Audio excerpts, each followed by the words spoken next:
వి gold trusted gold buyers మీరు తాకట్టు పెట్టిన బంగారాన్ని విడిపించి ఈ రోజు ఉన్న మార్కెట్ ధరకు కొనబడను 7771077220 మొత్తం సర్జరీ అయిందా తర్వాత? సో అక్కడ ఏం జరిగిందంటే ఇలా చాలా మంది ప్రేయర్ చేస్తున్నారు మసీద్లలో గుడ్లలో.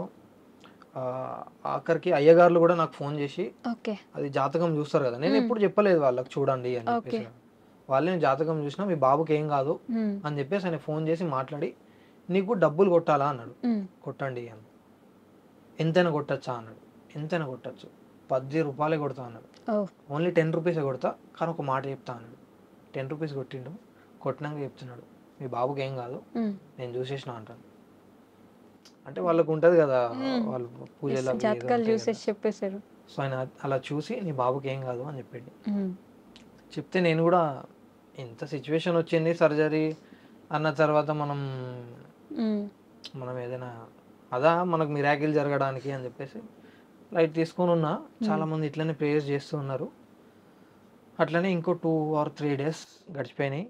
కొంచెం కొంచెం పేమెంట్ కట్టేస్తున్నా.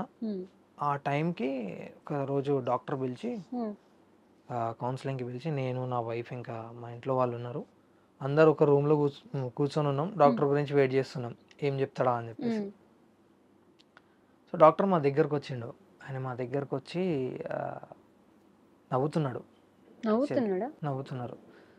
ఏమైంది అంటే మనకు నార్మల్గా నవ్వుతున్నారంటే ఏదో ఏదో ఉంటది కదా అని చెప్పేసి అనుకున్నాం. నాకేందో అర్థం కావట్లేదు అసలు. మీ బాబుకి హోల్ క్లోజ్ అయిపోయింది అన్నారు. క్లోజ్ అయిపోయింది సర్జరీ చేయకుండా. అసలు ఇది ఎట్లా అంటే 3-4 days అక్కడనే మనకు సర్జరీ అన్నారు. ఇంత క్రిటికల్ సిచ్యువేషన్స్ వీడియోలు స్టార్ట్ చేసుకున్నా ఇదంతా జరిగింది. ఆయన ఏమంటున్నారంటే డైరెక్ట్ ఇప్పుడు క్లోజ్ అయిపోయింది 3-4 days నా దగ్గర పెట్టి ఇంటికి పంపించేస్తా అన్నారు. అలా ఎలా? నేను అసలు పరేషాన్ అయిపోయినా ఏం మాట్లాడుతున్నారు అని చెప్పేసి. అదే కదా అప్పటిదాకా ఖచ్చితంగా సర్జరీ చేయాలి, ఖచ్చితంగా సర్జరీ ఇంకా చేసేయాలన్నారు అంతే. టైం కూడా లేదు, మేము ఇచ్చిన టైం కూడా అయిపోయింది, ఇక మీరు డబ్బులు కట్టేయండి సర్జరీ అన్నారు. ఆ హోల్ అనేది 6 mm నుండి కొంచెం కొంచెం కొంచెం వచ్చి ఆ 1.5, 1.51 వచ్చి అలా క్లోజ్ అయిపోయింది. అంటే ఇక నేను అసలు ఏం మాట్లాడో అర్థం కాలే నాకు. నిజంగా దేవుడు ఏడుస్తున్నా ఇక అసలు ఇంత పెద్ద మిరాకిల్ జరుగుతుందా అని చెప్పేసి. దాని తర్వాత అక్కడ క్లోజ్ అయిపోయింది. క్లోజ్ అయిపోయాక కానీ అక్కడ మేమంతా హ్యాపీగా ఉన్నాం.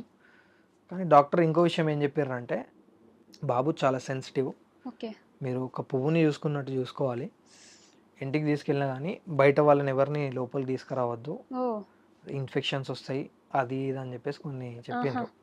అట్లా చెప్పినాక సరే సార్ అని చెప్పేసి అట్లనే మెయింటైన్ చేసుకుంటూ ఎవరిని రానియకుండా చూసుకుంటున్నాం కరెంట్లీ. సో ఫైనల్గా అయితే బాబు ఇంటికి వచ్చేసిండు సేఫ్గా. నేను ఎక్కడ చెప్పలేదు ఏ ప్లాట్ఫామ్ లో, డైరెక్ట్ మీ ఇంటర్వ్యూ ద్వారానే చెప్తున్నా ఇది కూడా. అసలు సర్జరీ లేకుండా నిజంగా దేవుడి దయ. అసలు ఎంత మంది ప్రేయర్ చేసి ఉంటే అంటే ఇక నేను మాటల్లో చెప్పలేను. ప్రతి ఒక్క క్యాష్ చెప్తాను, నాకు హెల్ప్ చేసిన ప్రతి ఒక్కరికి థ్యాంక్ యూ సో మచ్. ఇంకా నా గురించి ఎవరెవరైతే ప్రే చేసినారో వాళ్ళందరికీ చేతులెత్తి దండం పెట్టుడే. ఇక అలాంటి సిచ్యువేషన్ అందరికీ థ్యాంక్ యూ అంటే థ్యాంక్ యూ సో మచ్. ఎవరెవరైతే నా గురించి ప్రే చేసిరో ఎవరెవరైతే నాకు రూపాయి కొట్టిన వాళ్ళు ఒక్కరు ఏం చేసారంటే డైరెక్ట్ నాకు నా ఫోన్పేలో 11,000 రూపీస్ కొట్టిండ్రు. పెద్ద ట్రాన్సాక్షన్ అది. 11,000 అన్నిటికంటే అంటే చాలా మంది ₹2 అది కూడా కొట్టిన వాళ్ళు ఉన్నారు. ఒకళ్ళు 11,000 రూపీస్ కొట్టిండ్రు. ఆ 11,000 కొట్టినాక నేను మనకి ఏదైనా ప్రమోషన్ ఏమైనా వచ్చినాయా అని చెప్పేసి నేను చూసుకుంటూ ఉన్నా. ఇక్కడ ఏ నంబర్ లేదు, ఏం లేదు. చాలా ట్రై చేసిన అసలు ఎట్లా తీయాలి అని చెప్పి, అది రావట్లేదు. వాళ్ళని అదే ఉంటుంది కదా, అదే ఫోన్పేలో నేను మళ్ళీ వాళ్ళకు మెసేజ్ చేసిన, అన్న మీ కాంటాక్ట్ ఇవ్వండి అని. అందరు రెస్పాండ్ అవుతున్నారు, ఈయన ఒక్కడేమో రెస్పాండ్ అవుతలేడు. అసలు ఎవరో ఏందో తెలియదు. ఇట్లా చాలా మంది దాని తర్వాత పెద్ద పెద్ద ట్రాన్సాక్షన్ 5,000, 6,000, 7,000 అలా చాలా మంది ట్రాన్సాక్షన్ చేసిండ్రు. ఎంత కలెక్ట్ చేశారు మొత్తానికి? అట్లా దగ్గర 6.5 దాకా వచ్చినాయి. 6.5 దాకా వచ్చినాయి. ఈ సిచ్యువేషన్లకి వెళ్ళి బయటపడే డబ్బులు అయితే నాకు వచ్చేసినాయి. కానీ మళ్ళీ 4-5 days అంతా ఉన్నాయి అన్నమాట. మళ్ళీ 4-5 days ఏవైతే ఉంటాయో అవన్నీ మళ్ళీ కలెక్ట్ అయినాయి. అంటే ఈ 4-5 days ఉంటాయి కదా, అవన్నీ మళ్ళీ జమ అయినాయి. ఈ 4-5 days నేను కలెక్ట్ చేసిన, పాతవి పెట్టేద్దామని చెప్పేసి ఇవి కూడా యాడ్ అయినాయి. వాటితో పాటు ఇవి యాడ్ అయినాయి. ఇవి యాడ్ అయినాక ఇప్పుడు సర్జరీ పేమెంట్ ఏదైతే ఉందో అది మనకు వెళ్ళిపోయింది కదా, అవును సర్జరీ కాకుండా అయింది కాబట్టి ఈ పేమెంట్ ఆ పేమెంట్ కలిపి ఇచ్చేసిన. ఓకే సర్జరీ లేదు కాబట్టి సర్జరీ అది లేదు ఆ కాబట్టి 2.5 ఒకటి మిగిలిపోయింది ఇందులో ఇప్పుడు దీంట్లో కలిపేసి ఇచ్చేసిన. ఓకే సరిపోయింది అక్కడికి. కానీ ఇదంతా మీరు లైఫ్ లాంగ్ గుర్తు పెట్టుకుంటారు ఇదంతా ఇక లైఫ్ లాంగ్ గుర్తు పెట్టుకోవాలని చెప్పేసి వచ్చిన సిచ్యువేషన్స్ ఇవన్నీ. అదే ఎవరు మనకు తోడుంటారు మనకి ఎవరు టైం లేరు, వచ్చినప్పుడు అవన్నీ అయితే కంప్లీట్ డీటెయిల్ గా ఎవరు మనోడు ఎవరు బయటోడు అనేది అయితే క్లియర్ కట్ గా అర్థమైపోయింది నాకు. క్లియర్ కట్ గా బా. మా చుట్టాలు ఉన్నారు, ఆ పేర్లు వద్దు కానీ ఇక మా ఇంటి పక్కనే ఉంటారు అనుకోండి, వాళ్ళకు చాలా సార్లు నేను హెల్ప్ చేసిన. చాలా సార్లు అంటే ప్రతి విషయంలో మా ఇంట్లోతో గొడవలైనా నేను పోయి వాళ్ళతో మాట్లాడేటోని. ఎందుకంటే మన మనసు అలాంటిది కాదు. ఇలాంటివి నేను బయట చాలా చూస్తాం కాబట్టి మనసులో ఇలాంటివి పెట్టుకొని ఉండడం అలాంటివి ఏమి ఉండదు. సో అందుకని చెప్పేసి వాళ్ళతో మంచిగా ఫ్రెండ్లీగా ఉండడం కానీ ఏదైనా ఉన్నా కానీ అడుచుకోవడం కానీ అట్లా చేస్తుండే. ఒక్కరోజు కూడా నాకు కాల్ చేసి నీ బాబు ఎట్లున్నాడు అని అడగలేదు ఈ రోజు వరకు. ఒక్క రోజు కూడా. కనీసం నువ్వు అడిగినా ఓకే, అంటే నువ్వు నాకు దగ్గర ఉన్నవి కాబట్టి నాకు గుర్తున్నది ఈ రోజు నువ్వు అడుగుతావు అని చెప్పేసి. కానీ నువ్వు అడగలే, నీ కళ్ళ ముంగడికి వెళ్ళి వెళ్తున్నా కానీ నువ్వు లైట్ తీసుకుంటున్నావు. ముందు నుంచి కనిపించే కళ్ళ ముందు నుంచి ఎట్లుంది అని అడుగుతలేరు వాళ్ళు. మరి ఎందుకో ఇంతగానో అర్థం కావట్లేదు. అందుకే మనోళ్ళు కాదు బయట వాళ్ళు చాలా మంది మనోళ్ళు అవుతారని. కరెక్ట్ అది యాక్చువల్లీ. సో అలాంటి ఘోరమైన సిచ్యువేషన్స్ మనకి ఇప్పుడైతే మొత్తానికి గట్టెక్కేసిన దేవుడి దయ వల్ల. ఇప్పుడు ఇంకా చూసుకోవాలి, చాలా కేర్ఫుల్ గా చూసుకోవాలి. ఎందుకంటే ఇన్ఫెక్షన్స్ ఎప్పుడు ఎలా వచ్చేవి గ్యారంటీ లేదు. క్లైమేట్స్ కూడా చాలా మనకు క్లైమేట్ చేంజ్ అయితే ఆటోమేటిక్ గా జ్వరం ఎక్కుతుంది, లేకుంటే సర్ది అవుతుంది, తలకాయ వస్తుంది. ఇప్పుడు ఇదైతే ఎక్కువ ఉంది. ఇప్పుడు మీ వైఫ్ ఎలా ఉన్నారు అంటే ఈ సిచ్యువేషన్ తెలిసింది కదా తర్వాత? తెలిసింది. సో నా వైఫ్ కి ఏం జరిగిందంటే 3-4 days తర్వాత ఇలా హైదరాబాద్ కి రావాలంటున్నారు, బాబుకి హైదరాబాద్ కి తీసుకెళ్ళామంటే అక్కడ ఏడవడం స్టార్ట్ చేసింది. కానీ మీకు పాలు కావాలని చెప్పింది. ఆ సిచ్యువేషన్ లో కూడా పాలు ఇవ్వాలన్నారు, అంటే కొంచెం ఎనర్జీ వస్తుంది కదా బాబుకి అని చెప్పేసి వాళ్ళు పాలు కావాలంటే. ఆ సర్జరీ సిజరేన్ అయింది యాక్చువల్లీ. ఆపరేషన్ అయింది. అదే ఆపరేషన్ తోని వచ్చేసింది హైదరాబాద్ కి. రెస్ట్ తీసుకోవాలి యాక్చువల్లీ. అదే ఆపరేషన్ తో వచ్చేసింది. అక్కడికి వచ్చినాక కూడా ఆ హాస్పిటల్లో చైర్స్ ఉన్నాయి అన్నమాట. అంటే నార్మల్ గా మనం కూర్చునే చైర్స్ ఉంటాయి కదా, పెద్దగా ఉంటాయి చూడండి హాస్పిటల్స్, అలాంటి చైర్స్ ఉన్నాయి. ఆ చైర్ మీదే పడుకుంది మిగతా 20 days వరకు. 20 రోజులు అదే చైర్ మీద పడుకుంది.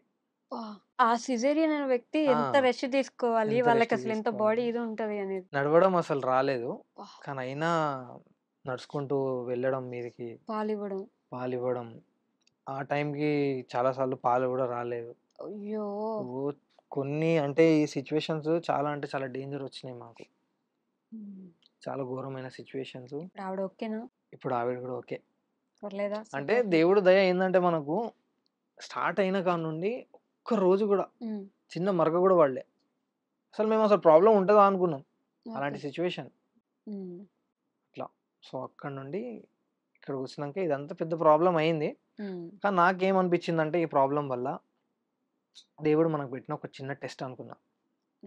అక్కడ మనం 100% సర్వైవ్ చేయాలి. చాలా నేర్పించిండు, చాలా అంటే చాలా నేర్పించిండు. అంటే ఒక మనిషికి ఏదైనా ప్రాబ్లం వచ్చింది అనుకోండి, నార్మల్గా ఇప్పుడు ఒక మనిషి ఉన్నాడు, వాడు నార్మల్గా హ్యాపీగా ఉన్నాడు, అదే హ్యాపీనెస్ తో డెలివరీ అయ్యి ఇంటికి వెళ్తే అదే హ్యాపీనెస్ తో ఉంటాడు. దేవుడికి ఒకసారి థ్యాంక్ యూ చెప్పుకుంటాడు, అయిపోతుంది.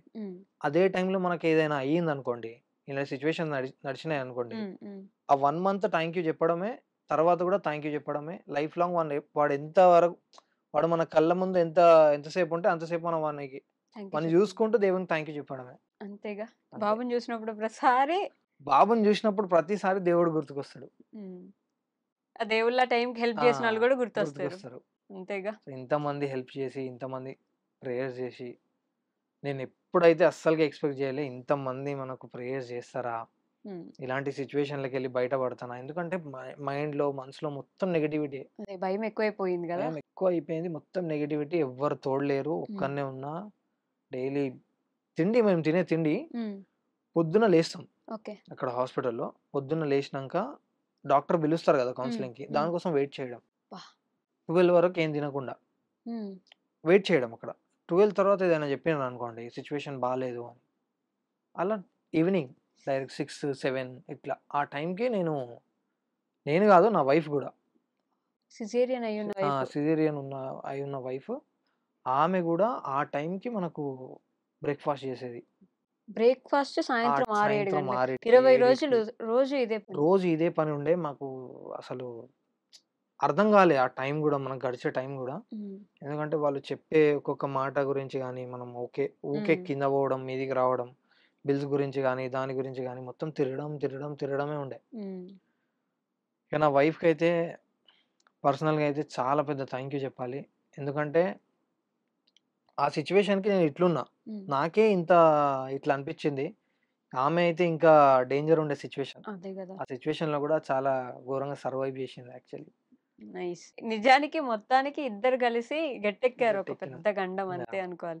ఇప్పటిదాకా సీరియస్‌గా మరీ ఇంత ఏడిపించి అవును. అంత ఇదిగా ఎళ్ళిపోయాం కాబట్టి ఒక హ్మ్. ఫన్నీ క్వెషన్ అనుకోండి. హ్మ్. అరేంజ్ కమ్ లవ్ మ్యారేజ్ కాబట్టి హ్మ్. ఎలా ఉంది అప్పటి నుంచి ఇప్పటికి పెళ్లి చేసుకున్న తర్వాత? సో, అంటే చాలా మందికి మనం పెళ్లి కాకముందు చెప్తాం. హ్మ్.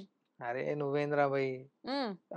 పెళ్లి చేసుకున్నాక ఊకే నీ వైఫ్ దగ్గరనే ఉంటావా?" ఆ! అవి ఉంటాయి కదా ఫన్నీ జోక్స్. అవును. అట్లా చెప్పేటోడిని నేను. చాలా మందికి చెప్పిన. "అరే! నువ్వేందిరా ఊకే పెళ్ళాం వెనకనే తిరుగుతావు" అది ఇది అని.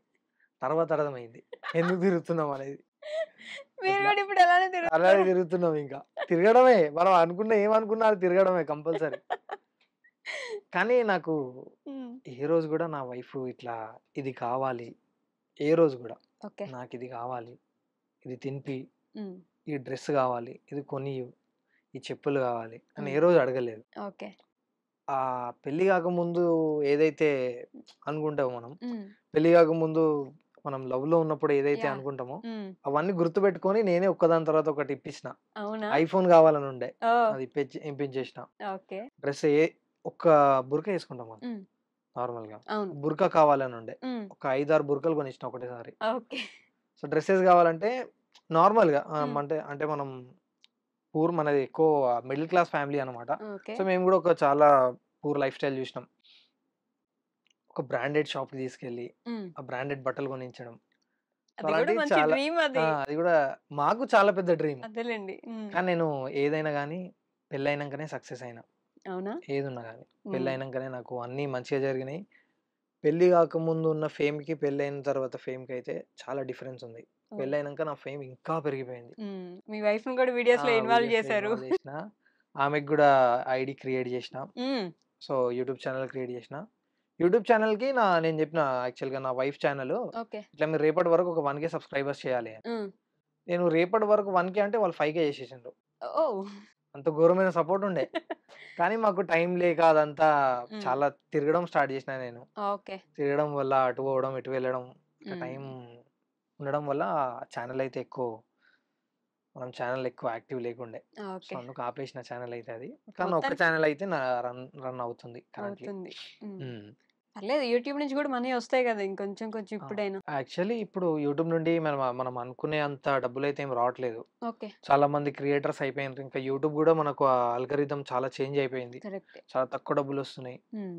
యూట్యూబ్ నుండి మాక్స్ అయితే నేనిప్పుడు ఈ మంత్‌లో ఈ 3, 4 మంత్స్ నుంచెలైతే ఏం సంపాదించలే. అవునా? ఏదున్నా ఇన్‌స్టాగ్రామ్ ఇంకా బయటొచ్చే ప్రమోషన్సే. ప్రమోషన్సే. హ్మ్. ఓకే. ఏదున్నా అంతే. యూట్యూబ్‌లో అసలు మనీ రాట్లేదు. మనీ రావట్లేదు. అది పెట్టినా గానీ వీడియోస్‌కి చాలా తక్కువ డబ్బులు జనరేట్ అయితున్నాయి. హ్మ్. బ్యాక్‌గ్రౌండ్‌లో ఏదైనా మ్యూజిక్ పెడితే దానికి కాపీరైట్స్ వస్తున్నాయి. ఓకే. సో, దానివల్ల ఎక్కువ ఏం గాలేదు. ఇప్పుడు మీ మమ్మీ, అన్న వాళ్ళెలా ఉన్నారు అంతా? మమ్మీ, అన్నయ్య వాళ్ళు హ్యాపీగున్నారు. అందరూ హ్యాపీ. అందరూ హ్యాపీ. హ్మ్. మీరు గూడా హ్యాపీ. నేను గూడా హ్యాపీ. నేను గూడా హ్యాపీ. మీరు గూడా హ్యాపీ. మీ ఫాలోవర్సు, సబ్‌స్క్రైబర్సు అందరూ అందరూ హ్యాపీ. హ్యాపీగుండాలి అని జెప్పి కోరుకుంటున్నా. ఎందుకంటే నేను ఇంకో విషయం నాకర్థమైందేందంటే, ఒకవేళ ఈ సిట్యుయేషన్ రాకపోతే హ్మ్. తెలంగాణ, ఆంధ్ర గుండెల్లో నేను రాకపోయేటోన్ని. వాళ్ళ గుండెల్లో నిండిపోయినా కంప్లీట్. కరెక్టే. ఓన్లీ తెలంగాణ గాదు. తెలంగాణ, ఆంధ్ర. ఆంధ్ర. హ్మ్. తెలంగాణ, ఆంధ్ర వాళ్ళైతే మస్తు ప్రేమిస్తరు. అవునా? నాకు చాలా మంది మీ కొడుకు మంచిగా సేఫ్ ఇంటికి వచ్చినాక ఆ మొక్కులు ఉంటాయి కదా, కొందరు ఆ మొక్కులు తీర్చుకోవాలి. అయ్యో, సో అందుకు కూడా మనం వెళ్ళేది ఉంది, చాలా మంది కలిసేది ఉంది. అవునా? ఓన్లేండి, ఎలా అయితే మొత్తానికి గట్టెక్కేసారు కాబట్టి ఏమైనా చెప్పాలనుకుంటున్నారా మీ ఫాలోవర్స్ కి? సో నా ఫాలోవర్స్ కి అయితే ఫస్ట్ ఆఫ్ ఆల్ అయితే అందరికీ థ్యాంక్ యూ సో మచ్. ఎందుకంటే మీరు ఇంత సపోర్ట్ చేస్తారని నేను నాకు కలలో కూడా అనుకోలేదు. మీరు చాలా అంటే చాలా సపోర్ట్ చేసిండ్రు. దానికైతే మీ అందరికీ థ్యాంక్ యూ సో మచ్. ఎలాంటి సిచ్యువేషన్స్ ఉన్నా ఏమున్నా కానీ మనం సర్వైవ్ చేసుకోవాలి. ఆ సిచ్యువేషన్స్ కొన్ని టైంకి ఉంటాయి, ఎప్పటికి ఉండవు. అదొకటి కూడా అర్థం చేసుకోవాలి. సో అందరికైతే థ్యాంక్ యూ సో మచ్.